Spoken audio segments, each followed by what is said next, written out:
Teens, what is something important that you feel your parents should learn? Do not insist on comparing me to my friends. They do not act the same way in front of you as they might in their own home, and you have no clue how they act when they're at home with their own parents. Done up pretty strong, yeah. I may have heard that once or twice in my teen years. Just because one of my friends is a girl doesn't mean you have to constantly bring her up. What's the story behind that? Do they give you the whole, oh, why don't you take your friend Stephanie to prom? Stephanie's a nice girl. Privacy. My grandmother will come into my room while I'm sleeping just to look through my window above my head to see what the neighbors are doing. She looks above my head to peep at what I'm doing on my phone. She gets mad at me when I don't tell her an answer to a personal question she asks me. She is also untrustworthy and will lie to make a story more interesting, so I can't tell her anything in fear she will spread a rumor that isn't true about me. I once told her how the gym teacher passed away from cancer, and she proceeded to call her friend and tell her my gym teacher dropped dead in front of us at the gym and cancer spilled out of her. If cancer could spill out of you, I wonder what it would look like. I bet everyone's like, I'd probably be like a black tarry substance and really smelly and stuff, but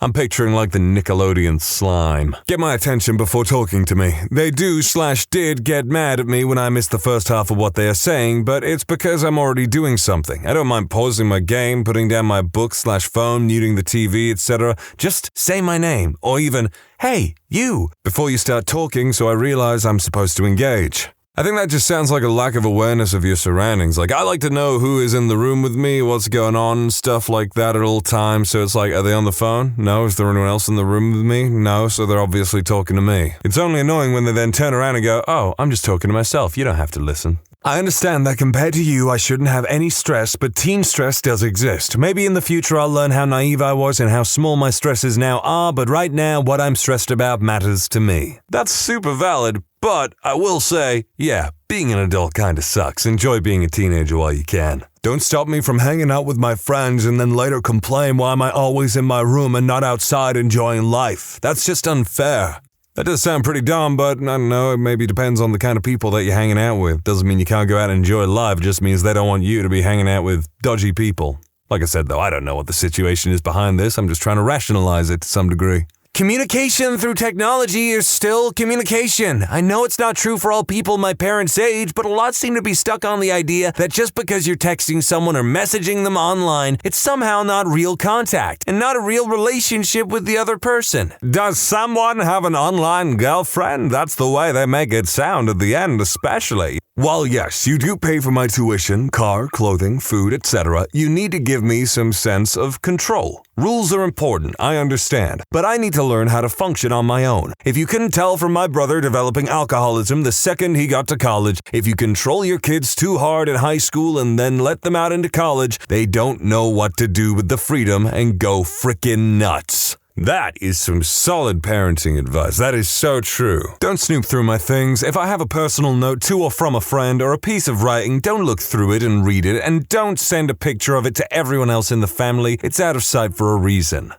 People might disagree with me, but I kind of think that parents can snoop through their kids' stuff all they want. If they have a habit of doing it, just get better at hiding your stuff. Don't make fun of our relationships. Whenever they see me talking to a girl, they always ask, who's your new girlfriend? They always ask me after school, how's your girlfriend doing? Even when they know I'm not in a relationship, or even right after I break up, I know they're not doing it to be mean, but it's little stuff like this that makes me hesitant to share my actual relationships with them. Just remember that this is sort of an awkward time for us, and relationships are no exception. I always try to take it in jest because I know they're kidding, but other people might take it as an insult. Or you pushing them to find a girlfriend/boyfriend when they are not ready. Also, just because I've been stressed or mopey doesn't mean I'm gay. It just means I don't feel like talking. I've had to explain twice to my parents that I am not a closeted homosexual. Just sounds like pretty basic parental banter to me, but if it's something that this guy's stressed out about, then yeah, fair enough. We're so dramatic because a lot of things are new. We can feel new levels of emotion. It might seem silly to cry over someone we've dated for less than a year, but this is literally the most heartbroken we've ever been. Our schoolwork is the hardest we have ever done. Our responsibilities are the most daunting. From our perspective, what seems trivial to you is new and terrifying and the most extreme it has ever been.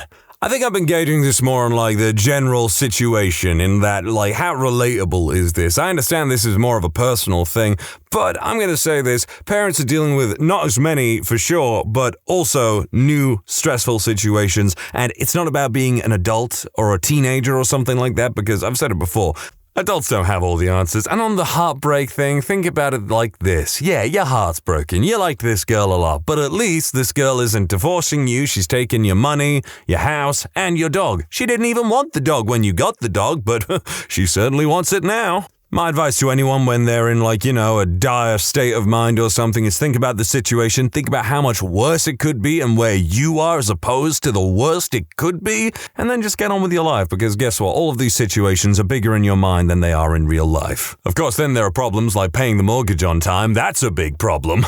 Our problems are real. My mom is really good at understanding this. She gets angry along with me when I mention how my best friend got hit by her boyfriend. She gives me advice when I say that my friends have depression. She gets worried when I'm quiet and easily angered. Not only does she empathize, she helps. She once dialed 911 for a friend who had attempted self-deletion while I told her how to apply first aid. She gave me permission to deck the abusive boyfriend. She lent me her old psychology textbook so that I could better help my friend with depression. She makes me feel comfortable enough to talk about whatever is bothering me. Most people on this thread give very good examples of what not to do. Let my mother be the model for what to do. I mean it every time I say that she is the best mom ever. Okay, now let's talk about my dad. He is every bit as awesome as my mom, just in different ways. He grew up as the oldest son in a ghetto in San Antonio. He was the first in my family to go to college. He's worked for the Air Force, has been a pastor, been a missionary, and is now a higher up at an energy savings firm. Because of him, I've always lived a comfortable life, but it does not stop there. He teaches me everything he knows. I remember him explaining his Excel spreadsheet in 5th grade. In middle school, he started giving me a large monthly allowance and told me to pay for basically everything but rent in order to teach me money management. I'll be honest, I talk more to my mom about emotional problems. She got her degree in psychology after all, but I can talk to my dad about literally anything else. Personal finances, politics, theology, current events, books, movies, anything that pops into my head, I can talk to my dad about. He taught me that even if you can't do masculine things like repair a car or assemble furniture, you can still be one of the greatest men out there. I've learned so much from him, and I learned more every day. I told him about this post and asked him if he had anything he wanted to share with the internet. He said, "When your mother and I first had your older brother, we decided that we would have 2 goals in parenting. That you would know that we love you unconditionally, and that you would know we are always there for you. Everything else we do flows out of those 2 goals." Yeah, he actually talks like that. It's awesome. If there are any parents or teens reading this, strive to be like my parents. I wouldn't trade them for anything. Sounds like you got a strong nuclear family right there. You got a mother and a father who are both experienced in their own personal areas of expertise that they use to then build you up into a more rounded person and tell you that they love you all the time. Brag much? Nah, this is good. This was a nice game changer. Yeah, that's how a family should be. You can't pause an online game! Oh, I feel the Lord in the house tonight. Testify, brother, testify! I hope you all appreciate the extra oomph I put into that one. So many arguments about that stuff. Don't assume that teen life today is the same as teen life when you were in high school. If your teen doesn't have a history of stereotypical bad teen behavior, don't treat them like they do. Yeah, I agree with that. For one thing, I think a lot of modern kids probably have anxiety because their simplest mistakes or even their biggest mistakes can be immortalized on a phone then uploaded to the internet within a few minutes. On the latter part, I don't know. I see a lot of scummy behavior from kids that I very much doubt they exhibit in front of their parents. Naturally, that's a case-by-case basis, but there are definitely some kids in the world that are unbelievably entitled. If your child doesn't agree with your religious views, back off and let them think it through. Pushing harder isn't helping and will just make them less likely to return to your faith in the future. I hid my true faith from my parents and went along with their faith for years. My sister decided to come out about her views, and that's how I know I made the right choice. Yeah, just generally don't try and force your opinions on kids in general or anything because, they might turn around and decide that they hate you and all of your ideas. Currently 17 and I'm really into technology. I got a job at 15 because I wanted to build a computer and still hold it today. Anyway, the things I buy are mine. I did work for them and yet they still threaten to take them away from me if I act irritable. Being irritable is caused by depression, anxiety, and other crap going on. The constant fighting with my sister, that gets on my nerves. Yes, she's screaming, but screaming back will not make her stop. Please, for the love of God, don't downplay my issues. Yes, my girlfriend cheated. Yes, I'm a teenager and maybe it's not that big of an issue, but Christ, don't act like it doesn't affect me and how I act. I have to say, contrary to what I may say in any of these, I always take these stories with a slight pinch of salt. If anything, I wish I could hear the other sides of these things, because in this occasion I wonder, although this kid seems like they're an okay kid, job at 15 and everything like that, clearly has a sense of responsibility and whatnot, that's great. But the real question is here, are you being irritable or are you being insufferable. Just because I don't go out every day does not mean I have no friends. I talk to the same people online every day and see them in class 5 days a week. My parents think I'm antisocial and would get some friends if I go outside. In reality, I am more social when you let me stay in my room. Yeah, I don't really see a problem with that. I mean, if you're just staying in all the time whenever you can, that's kind of bad for you. Catch some rays, the sun's great for you. Not in excess, of course. Nothing's good for you in excess. I know that I'm smart and I receive good grades. They just need to learn that I will never be the valedictorian or an honor roll kid or anyone they deem intelligent. I'm a little confused. Do your parents genuinely think you're stupid, or do they simply think you are not living up to the potential that you have?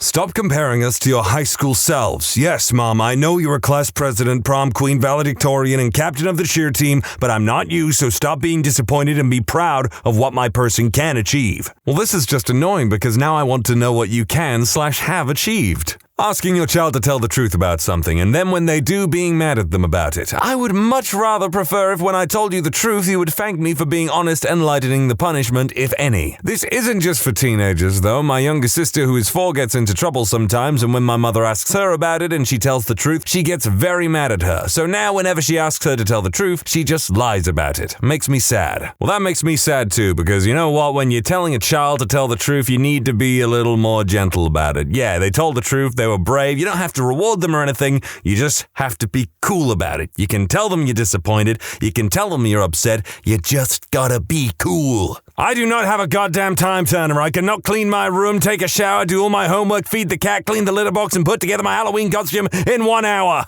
I hang out with older people. I'm 15. I mostly hang out with 18 to 20-year-olds I meet through activism/environmentalism, volunteer leadership stuff because the conversations are more intellectually stimulating. There's no dumb drama. They're inspiring people that I look up to a lot. Networking is easier and I've opened up amazing opportunities for myself, and frankly, I just enjoy being with them more than anybody else my age. No, we don't go off and drink booze. No, they're not peer pressuring me into having sex. No, we're not doing illegal substances. They're just nicer people. I know you think 15 is way too young to be doing traveling programs and internships, but I have plans and goals in mind for the future, and as much as I'd like to be your little girl forever, you need to let me grow up and start exploring my options. I don't understand why you can't just be happy that I'm eager about post-sex stuff already like any other parent would. Volunteering and doing environmental work isn't a waste of time. I'm networking in areas that might be useful in the future. I'm making friends that I actually like. I'm building essential skills like public speaking and fundraising. I'm making a name for myself. I'm enjoying myself, and I'm giving back to the community. Please stop threatening to take away my volunteer work as punishment. Sounds like they're pretty happy doing what they're doing, so I don't understand why they don't just let them. Just, make sure that you remain to be a solid part of their life, give them support and love and stuff like that, and make sure that none of their 20-plus-year-old friends are just waiting for them to turn 18. It might be legal, but I'd still say it's grounds for grooming.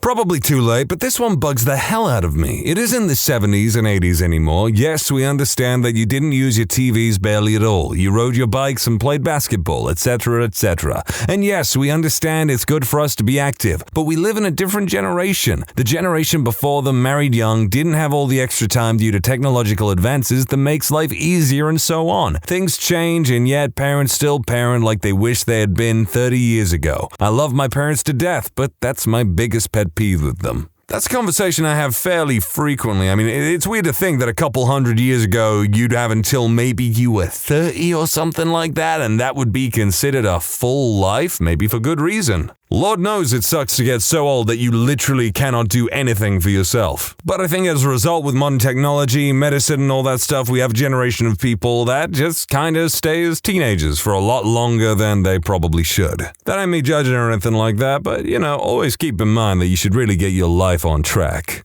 Learn to use a computer. Oh god, I super get this one. I think my mother only learned how to use a computer, or, she uses a tablet really, about 5 or so years ago. What's really annoying is that she still doesn't know how to copy and paste. Because I said so is a crappy reason. Depends on what they're asking you to do. It's not weird for a Hispanic truck driver to deliver to the Hong Kong market. Ah, yes, the immortal rivalry of the Chinese and the Mexicans. Your favoritism towards my sister devastates me. I mean, how can they help it? She's so much cooler than you. I kid. Favoritism, at least really, really blatant favoritism that results in, neglect is really awful. Parents commenting on how I spend my money. I only spend about 20% of what I make on things I frickin' want that I now have to hide. This is how my closet under my bed is now full of Magic the Gathering cards. If they only knew how much I spent. I don't know, card games are kind of a money sink. I mean, you get into them and then you gotta keep up with expansions that introduce new mechanics into the game because then your old decks are kind of obsolete based around the new hotness of the game. I play Digimon, the card game, sometimes, I haven't bought any for ages because I just look at how many I have and go, ugh, and then I've missed expansions and I don't really want to get into new expansions. It's a whole thing. Don't get into card games unless you are acutely aware that you are probably going to spend a lot of money if you're really getting into them. You shouldn't try to tell your kids what choices to make for things like college or uni. Sure, you can help them, but don't try to tell them to do something that they don't want to do. Well then please, just don't choose a topic that's utterly useless in the real world and won't make you any money and then complain and moan that everyone else should pay for your education. That might sound critical of me, but with the power of the internet, you can honestly learn all of these things that you could at university for free. Which is why my position on college and university learning personally is that you should take a few years off, do things, live your life, figure out what you actually want to do and what you enjoy doing, and then go to university with the knowledge of what you want to do and that you love doing is worth pursuing and paying for. But hey, I'm just a disappointed voice on the internet that as of yet hasn't gone to university, so what does my opinion matter? Do not tell your children if they were gay you would not go to the wedding. It's like saying that if I don't fit your mold, I'm not worthy of your love. It's also setting yourself up for years of distrust. I want to be open and I want them to be a part of my life so badly, but if they knew anything, even suspected anything, they wouldn't want to be a part of mine. The job of a parent is to guide, discipline, and love unconditionally. You can't change how your kid came out, but you can still love them. My parents should learn that if I could be different, I would be. If I could change myself, I could be their definition of normal. I would be. My parents should learn that my wildest dream is for them to love me for exactly who I am, just as much as I love them. I totally agree with the general message here, gay teens getting kicked out of homes. It's real freaking hard on them, being left out in the elements and no one to love them and stuff, and usually falling into bad habits or with people that take advantage of their emotional state. But I do believe that there are limits to unconditional love. For example, killing someone in cold blood, being a kitty fiddler. Just two examples of things that I would personally disown anyone for. But just being not exactly set to the mold that people expect of you, it's complete bullcrap when people disown you for that. Stop thinking you know everything. I can't get over this. Whenever my mom and I are doing something that involves modern technology, she just takes over like she knows everything and messes it up. I know what to do and try to tell her calmly, but she doesn't listen and sends everything to hell. 2. Whatever people say or write is not me. Whenever my mom goes through my things, she sees what other people have wrote and accuses me of writing them. She then tells me to tell her the truth, which I do, and I will still get accused of lying. Privacy is real. You were a teenager and I am a teenager. I go through a lot and the least I can get is some privacy. I can go on Google and search for something and she'll come into my room and start reading what I'm typing out loud or stand behind me watching what I'm doing. She'll also go through my phone, which is annoying. I just log out of my stuff now. 4. Stop calling me every 5 minutes. School is long, hard, and tiring and I get frustrated. I go home and try to relax before chores. Mom comes home and starts calling me 24/7 over little things. One day I actually just stood leaning on the wall waiting for her to call me, so I didn't get comfortable. 5. Let me go places without you. I can't even go to a school football game without my mom saying I'm not going by myself. Then she complains why I'm always indoors. My mom also makes me do other irritating stuff which I don't follow anyway, like reading 2 to 4 chapters of the Bible before going on the iPhone, iPad, computer, TV, or playing games, GTA 5, Mortal Kombat X, etc. Limits on all devices. Well, I say, son, they don't sound like wholesome Christian games. I say, you gotta play yourself some Yakuza. Oh man, that just hit me. Mortal Kombat X was the last Mortal Kombat game I bought. Is it that old now? It's almost 10 years old, goddamn. I would say to them, the American dream idea is dead at this point in time. You could work hard and go to the right schools and have it still not pan out later in life. Half of the kids graduating higher education levels are having trouble finding jobs. So get off this idea that hard work leads to success, because it just is not true at this point in time. I see where this person is coming from a sense that I see a lot of things nowadays where depending on what your sense of success is, whether it be followers or money or whatever like that, people do stupid, inconsequential stuff, and for some reason it brings them success. But guess what? Things might not work out the way that you wanted them to if you applied loads of hard work in school or on a topic or cultivating knowledge that you wanted because you thought, yeah, this will make me successful. But you know what? Life doesn't work like that. You now have the knowledge to do something and you need to keep on striving and looking for the opportunities that you can get to apply that knowledge and those skills that you have cultivated yourself. It might take time before you can actually apply those things in a way that you deem makes you successful or content with life or whatever, but please, for the love of God, don't give up on yourself. Don't give up on working hard and working towards your dreams. When you subscribe, make sure to hit the bell to turn on notifications. Put the playlist on in the background to finish listening to all the stories. And if you like Am I the Genius, give Am I the Jerk a shot. Linked in the description below.